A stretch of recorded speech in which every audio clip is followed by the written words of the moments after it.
UAE ഫുജൈറയിലെ പ്രധാനപ്പെട്ട ഒരു എണ്ണ വ്യവസായ മേഖലയോട് ചേർന്നുകൊണ്ട് ഇറാൻ ആക്രമണം നടത്തിയിട്ടുണ്ട്. ഒരു ദിവസം പിന്നിട്ടതിന് ശേഷം പ്രധാനമന്ത്രി നരേന്ദ്രമോദി ഇതിൽ പ്രതികരിക്കുകയും ചെയ്തിട്ടുണ്ട്.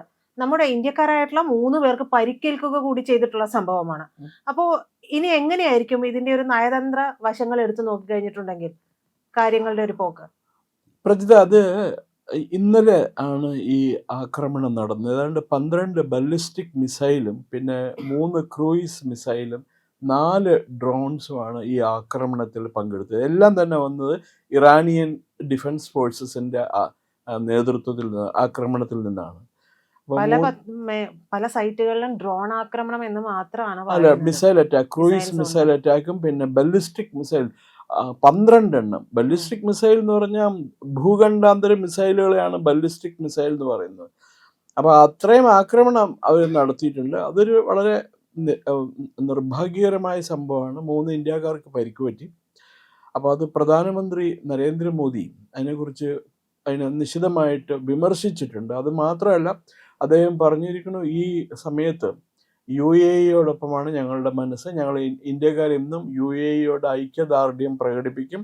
ഇത് വളരെ ദൗർഭാഗ്യകരമാണ് ഇങ്ങനൊരു സംഭവം നടന്നത്. കാരണം അന്താരാഷ്ട്ര തലത്തിൽ എന്ത് പ്രശ്നം ഉണ്ടെങ്കിലും അത് പരിഹരിക്കാനായിട്ടുള്ള ഏറ്റവും നല്ല കാര്യം ഡയലോഗ്സ് ആണ്. സംഭാഷണവും നയതന്ത്രജ്ഞതയും കൊണ്ട് വേണം പ്രശ്നം പരിഹരിക്കാനായിട്ട്.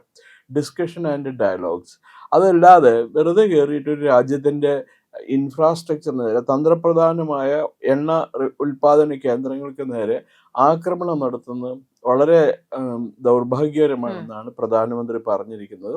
അപ്പം അത് മാത്രമല്ല, ഈ യുദ്ധം തുടങ്ങിയ പിന്നെ ഈ ഫുജൈറയിലായിട്ട് അതുപോലെ UAE-യുടെ മറ്റു ഭാഗങ്ങളിലേക്കും ഇറാൻ നടത്തിയ ആക്രമണത്തിൽ 227 പേർക്ക് പരിക്ക് പറ്റിയിട്ടുണ്ട്. 250ഓളം പേർക്ക് പരിക്ക് പറ്റിയിട്ടുണ്ടെന്നാണ് പറയണം. ചിലർക്ക് മോഡറേറ്റ് ആയിട്ടുള്ള പരിക്ക് പറ്റിയിട്ടുണ്ട്, ചിലർക്ക് ഗൗരവകരമായ പരിക്ക് പറ്റിയിട്ടുണ്ട്. പക്ഷേ ഇത് തെളിയിക്കുന്നത് ഇറാൻ ഒരു വളരെ അഗ്രസീവ് നേച്ചറിലാണ്. ആര് പറയുന്നതും കേൾക്കാൻ തയ്യാറല്ല ഇറാൻ എന്നുള്ളതാണ്. ബിക്കോസ് അവിടെ ഇത് നടത്തിക്കൊണ്ടിരിക്കുന്നത് IRGC ആണ്. IRGCക്ക് അനുവാദം കൊടുത്തിരിക്കുകയാണ് മുജ്തബ എന്നുള്ളത്. മുജ്തബ ഉണ്ടെങ്കിൽ മുജ്തബ എന്നുള്ളതാണ് പുറത്തു വരുന്ന റിപ്പോർട്ടുകൾ. അപ്പൊ ഏത് വിധേനയും ആക്രമിച്ചോളൂ എന്നുള്ളതാണ്. ഇതിനിടയിലാണ് ഒപെക്കിൽ നിന്ന് UAE പുറത്തു വരുന്നത്. അവിടെ UAE-യും സൗദിയും തമ്മിലുള്ള പ്രശ്നങ്ങൾ ഉടലെടുത്തിട്ടുണ്ട്. UAE-ക്ക് പക്ഷേ വിശ്വസിച്ച് കൂടെ നിർത്താവുന്ന ഒരു രാജ്യം, അല്ലെങ്കിൽ കൂടെ നിൽക്കണമെന്ന് പറയേണ്ടുന്ന ഒരു രാജ്യം ഇന്ത്യയാണ്. ഇന്ത്യ ആ ഫുൾ സപ്പോർട്ട് UAE-ക്ക് കൊടുക്കുകയും ചെയ്യുന്നുണ്ട്. 2 പ്രധാനപ്പെട്ട സന്ദർശനങ്ങൾ ഉണ്ടായിട്ടുണ്ട്. ആദ്യം ജയശങ്കർ, നമ്മുടെ വിദേശകാര്യമന്ത്രി, UAE-ലേക്ക് പോകുന്നുണ്ട്. അതിനുശേഷമാണെന്ന് തോന്നുന്നു അജിത് ഡോവൽ പോയിട്ടുണ്ട്. ഇതിനു മുൻപ് പ്രതിരോധ കരാർ സൗദിയും പാകിസ്ഥാനും തമ്മിൽ ഒപ്പിട്ട സമയത്ത് അടിയന്തരമായിട്ട് ഒരു വിസിറ്റ് UAE-യിൽ നിന്ന് ഇങ്ങോട്ടേക്ക് അതിന്റെ ഭരണാധികാരി നടത്തുന്നുണ്ട്. 3 മണിക്കൂർ സംഭാഷണത്തിന് വേണ്ടിയിട്ട് അദ്ദേഹം യാത്ര ചെയ്ത ദൂരം കൂടി നമ്മൾ കണക്കിലെടുക്കണം. അപ്പോൾ ഇത്രയും സംഭവങ്ങൾ ഉണ്ടായതിനിടയ്ക്കാണ് വീണ്ടും പ്രകോപനപരമായിട്ട് ഇറാൻ വീണ്ടും ആക്രമണം തുടങ്ങിയിരിക്കുന്നത്, വെടിനിർത്തൽ എന്ന് പറഞ്ഞിട്ട് പോലും. അപ്പോൾ ഇന്ത്യ സംസാരിച്ചിരിക്കുന്നു അവിടെ. അല്ല, അത് ഒരു കാര്യമുണ്ട്. ഈ ഇറാനെതിരെ അമേരിക്ക പ്രഖ്യാപിച്ചിരിക്കുന്ന ബ്ലോക്കേഡ്, നിരോധനം നിലനിൽക്കുന്നു. ഹോർമുസ് കടലിടുക്ക് വഴിയുള്ള കപ്പൽ ഗതാഗതവും പൂർണ്ണമായിട്ട് നിലച്ചിട്ടുണ്ട്.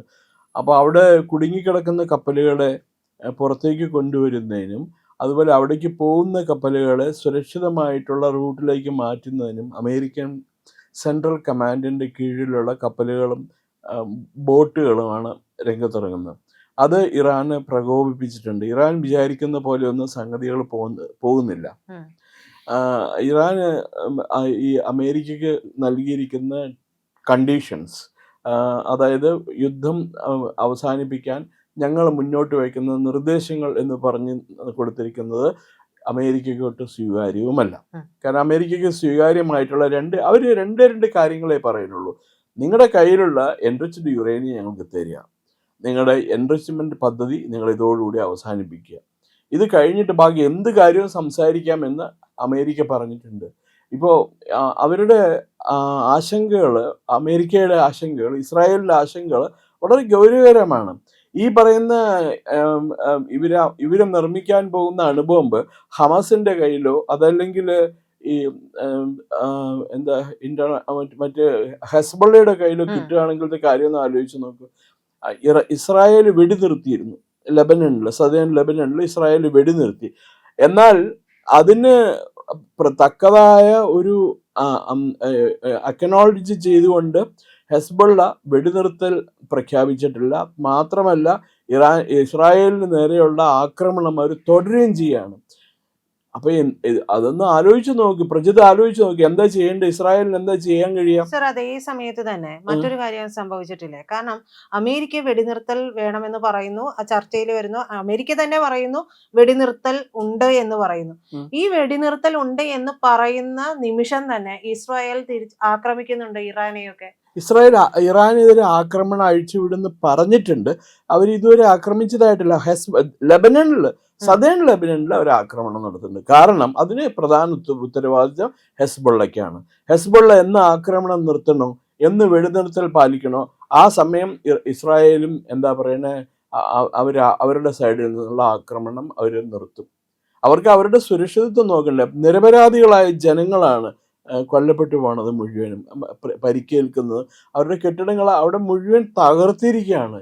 ഈ ഇസ്രായേലിലെ ഹെസ്ബുള്ളയുടെ മിസൈൽ അറ്റാക്കിലൊക്കെ അതൊന്നും നമ്മുടെ മാധ്യമങ്ങൾ റിപ്പോർട്ട് ചെയ്യണില്ല.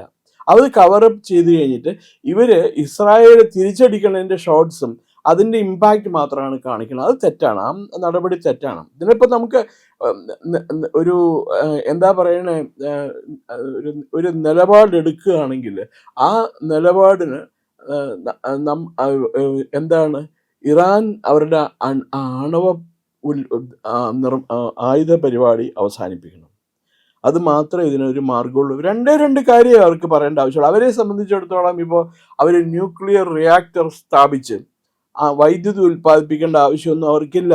അവർക്ക് ക്ലീൻ ആൻഡ് ഗ്രീൻ എനർജി ഉൽപ്പാദിപ്പിക്കാൻ വേണ്ടി, വൈദ്യുതി ഉൽപ്പാദിപ്പിക്കാൻ വേണ്ടി ഇഷ്ടം പോലെ എണ്ണ അവരുടെ കയ്യിലുണ്ട്. അത് അവർ ഉപയോഗപ്പെടുത്തി വൈദ്യുതി ഉൽപ്പാദിപ്പിക്കുക. അതുപോലെ മറ്റേ non conventional energy sources, wind എനർജിയോ സോളാർ എനർജിയോ അതുപോലുള്ള എന്തെങ്കിലും ബയോഗ്യാസ് എനർജിയോ ഒക്കെ ഉപയോഗിച്ചിട്ട് അതിനെ സപ്ലിമെന്റ് ചെയ്യുക. സോ ദാറ്റ് ഈ എണ്ണ സ്റ്റോക്ക് തീർന്നു കഴിഞ്ഞാലും അവർക്ക് വൈദ്യുതി വളരെ കുറഞ്ഞ നിരക്കിൽ വളരെ ലളിതമായ മെത്തേഡ് വഴി അവർക്ക് ഉറപ്പാക്കാൻ പറ്റും. അതാണ് അവർ ചെയ്യേണ്ടത്. ഇപ്പൊ അമേരിക്കയുടെ, സൗദി അറേബ്യയുടെയും പാകിസ്ഥാന്റെയും പ്രശ്നം, സൗദി അറേബ്യയും പാകിസ്ഥാന് ഒപ്പിട്ടിരിക്കുന്ന കരാർ അറിയാലോ, മ്യൂച്വലി ഇതായിട്ടുള്ള പരസ്പര സഹായ സഹകരണ സംഘം പോലെയാണ്. ഇപ്പൊ സൗദി അറേബ്യനെ ആരെങ്കിലും അറ്റാക്ക് ചെയ്താൽ ഉടനെ പാകിസ്ഥാൻ ആർമി അതിനകത്ത് ഇടപെടും. പാകിസ്ഥാനെ ആരെങ്കിലും അറ്റാക്ക് ചെയ്താൽ സൗദി അറേബ്യ അതിനകത്ത് ഇടപെടുന്നാണ് പറയുന്നത്. അപ്പോൾ UAEയും സൗദി അറേബ്യയായിട്ട് നല്ല റിലേഷൻ അല്ല. UAEയും പാകിസ്ഥാനായിട്ടുള്ള ബന്ധത്തിനെ പറ്റി കൂടുതലൊന്നും പറയാനില്ല. കാരണം എന്താണെന്ന് വെച്ചാൽ അവർ തമ്മിലുള്ള ഈ സൗദി അറേബ്യ പാകിസ്ഥാൻ മിലിറ്ററി അഗ്രിമെൻറ്റിന് ശേഷം UAE വളരെ വളരെ കോഷ്യസ് ആയിട്ടാണ് പാകിസ്ഥാനെയും സൗദി അറേബ്യയും വീക്ഷിക്കുന്നത്. അവരുടെ ടാർഗറ്റ് UAE ആയിരിക്കും എന്ന് അവർ നന്നായിട്ട് ഭയപ്പെടുന്നുണ്ട്. അപ്പോൾ അതുകൊണ്ട് തന്നെ ഈ അമേരിക്ക മുന്നോട്ട് വെച്ചിട്ടുള്ള ഈ രണ്ട് കാര്യങ്ങളും അക്സെപ്റ്റ് ചെയ്തുകൊണ്ട് ഇറാൻ ചർച്ചയ്ക്ക് തയ്യാറാവണം, വെടിനിർത്തലിനും തയ്യാറാവണം. അതുപോലെ ഹോർമസ് സ്ട്രെയിറ്റ് വഴി പോകുന്ന കപ്പലുകൾക്ക് നേരെ ഇറാൻ നടത്തുന്ന ആക്രമണം അവസാനിപ്പിച്ചേ പറ്റുള്ളൂ. കാരണം അതൊരു ഇന്റർനാഷണൽ വാട്ടർവേ ആണ്. അവിടെ അവർക്ക് അതുവഴി കടന്നു പോകുന്ന കപ്പലുകൾക്ക് നേരെ ആക്രമണം നടത്താനായിട്ട് ഇറാൻ ഒരു അധികാരമില്ല. സർ, അതുപോലെ തന്നെയാണ് നമ്മുടെ രാജ്യത്ത് നമ്മുടെ നാഷണൽസിനാണ് അവിടെ പരിക്കേറ്റിരിക്കുന്നത്. അപ്പോൾ നമ്മൾ അവരുമായിട്ടും നല്ല ബന്ധത്തിലാണ്, ഇറാനുമായിട്ടും നമുക്ക് പ്രശ്നങ്ങളൊന്നുമില്ല. ഇറാന് ഒരുപാട് എയ്ഡ്സ് നമ്മൾ കൊടുക്കുകയും ചെയ്യുന്നുണ്ട്, ഇതിനിടയിലും കൊടുത്തുകൊണ്ടിരുന്നു. അപ്പോൾ ആ ഒരു മര്യാദ സ്വാഭാവികമായിട്ടും ഇറാൻ കാണിക്കേണ്ടതാണ്. അവർ കാണിക്കില്ല. അവര് അങ്ങനെയെങ്കിൽ ഇന്ത്യയുടെ ഒരു നിലപാട് ഇതിലേക്ക് എങ്ങനെ വരും? അല്ല, ഇന്ത്യ ഒരു ഉള്ള നിലപാട്, ഉള്ള സ്റ്റാൻസ്, ഇപ്പൊ ഇന്ത്യയുടെ ആഗ്രഹം എന്താണെന്ന് വെച്ചാൽ ഇപ്പോഴത്തെ ചുറ്റുപാടിൽ സംഘർഷം സൃഷ്ടിക്കാതിരിക്കുക എന്നുള്ളതാണ്. കാരണം ഇറാനിലും ഏതാണ്ട് ലക്ഷക്കണക്കിന് ഇന്ത്യക്കാരുണ്ട്, വിദ്യാർത്ഥികളുണ്ട്, പിന്നെ തൊഴിൽ അന്വേഷിച്ച് പോയിട്ടുള്ളവരുണ്ട്, ആയ മുതൽ എല്ലാ ജോലിക്കും അവർ പോയിട്ടുണ്ട്. അവരുടെ സുരക്ഷിതത്വം ഉറപ്പുവരുത്തുക എന്നുള്ളതാണ്. ഇപ്പം പെട്ടെന്ന് ജഡിയിൽ എന്തെങ്കിലും ഒരു കാര്യം ചെയ്തു കഴിഞ്ഞാൽ അത് അവരുടെ സുരക്ഷിതത്വത്തെ ബാധിക്കും, ഇന്ത്യക്കാരുടെ സുരക്ഷിതത്വത്തെ ബാധിക്കും. അത് ഉണ്ടാവാതിരിക്കാൻ വേണ്ടിയിട്ടാണ് ഇന്ത്യ വളരെ കോഷ്യസ് ആയിട്ട് നിൽക്കുന്നത്. അവർ പറഞ്ഞിട്ടുണ്ടല്ലോ, ഞങ്ങൾ ഇറാൻ്റെ കൂടെയാണ് ഈ ഒരു കാര്യത്തിൽ. ഡിസ്കഷൻ ആൻഡ് ഡിബേറ്റ്സ്, അതുപോലെ ഡിപ്ലോമസി, ഇതിന് മാത്രമാണ് ഈ പ്രശ്നത്തിനുള്ള ഏക പോംവഴി എന്നും ഇന്ത്യ പ്രധാനമന്ത്രി പറഞ്ഞിട്ടുണ്ട്. അവർ അതിന് താങ്ക്സ് പറഞ്ഞിട്ടുണ്ടല്ലോ. ഇറാന്റെ നിരീക്ഷകരോ രാഷ്ട്രീയ നിരീക്ഷകരോ പറഞ്ഞിട്ടുണ്ടല്ലോ, ഇറാന്റെ അല്ല, സോറി, UAE-യുടെ നിരീക്ഷകര്. അപ്പോൾ അവര് ഈ ഇന്ത്യ വളരെ ശക്തമായൊരു നിലപാട് എടുത്തിട്ടുണ്ട്. ആ നിലപാട് അനുസരിച്ചിട്ട് അവർക്ക് മുമ്പോട്ട് പോകാൻ പറ്റുള്ളൂ. പക്ഷെ ഒരു ഞാണിന്മേൽ കളിയാണ് പ്രജിത. കാരണം ഈ നേരത്തെ പറഞ്ഞ പോലെ പശ്ചിമേഷ്യയിൽ ഏതാണ്ട് എല്ലാം കൂടി ചേർത്ത് 90 ലക്ഷത്തിന് 1 കോടിക്ക് അടങ്ങി ഇന്ത്യക്കാരുണ്ട്. അവരുടെ എല്ലാവരുടെയും സുരക്ഷിതത്വം നോക്കിയിട്ട് വേണം ഇന്ത്യക്ക് ഓരോ നടപടികളും, ഓരോ സ്റ്റെപ്പ് മുമ്പോട്ട് വയ്ക്കാനായിട്ട്. അതുകൊണ്ട് വളരെയധികം സൂക്ഷിച്ചിട്ട് കൈകാര്യം ചെയ്യേണ്ട വിഷയമാണ്. ഈ വാക്കുകളിൽ, പ്രധാനമന്ത്രിയുടെ വാക്കുകളിൽ ആ ഡിപ്ലോമാറ്റിക് ഇനീഷ്യേറ്റീവ് ഒളിഞ്ഞിരിക്കുന്നുണ്ട്. പ്രിയപ്പെട്ട പ്രേക്ഷകരെ, ഞങ്ങൾ ഇന്ത്യ ലൈവ് പതിവുപോലെ നമ്മൾ പറയുകയാണ്, മാധ്യമങ്ങളിൽ വരാത്ത, മറ്റു മാധ്യമങ്ങൾ പറയാത്ത വാർത്തകളാണ് നിങ്ങളുടെ മുന്നിലേക്ക് കൊണ്ടുവരുന്നത്. ഇത് പറയാൻ ഞങ്ങൾക്ക് പ്രേരണയും ശക്തിയും നിങ്ങളാണ്. നിങ്ങൾ ഞങ്ങളുടെ കൂടെ ഉണ്ടാവണം. ഞങ്ങളുടെ ചാനൽ സബ്സ്ക്രൈബ് ചെയ്യണം. നമുക്കൊരു ചാനൽ കൂടിയുണ്ട്, C4N, C4N മലയാളം. നമ്മൾ ഈ തെരഞ്ഞെടുപ്പൊക്കെ ആയതുകൊണ്ട് കൂടുതൽ വാർത്തകൾ നമ്മുടെ ഈ പ്ലാറ്റ്ഫോമിൽ തന്നെ കൊടുക്കാൻ കഴിയാത്തതുകൊണ്ടാണ് C4N പുതിയ വാർത്തകൾ കൊടുക്കുന്നത്. അപ്പോൾ ആ ചാനലും കൂടി ഒന്ന് സബ്സ്ക്രൈബ് ചെയ്യണം. ഇന്ത്യ ലൈവ് ഉറപ്പായിട്ടും ചെയ്യണം. C4N കൂടെ, C4N, C എന്ന് പറഞ്ഞാൽ ക്രെഡിബിൾ, ഫോർ എൻ നേഷൻ, രാജ്യം. നമ്മുടെ രാജ്യത്തിന് വേണ്ടിയാണ്. രാജ്യം വിട്ട് ഒരു കാര്യവും ഇന്ത്യ ലൈവിനില്ല. അതുകൊണ്ട് ഞങ്ങളുടെ കൂടെ ഉണ്ടാവണം എന്നുകൂടി അഭ്യർത്ഥിക്കുന്നു.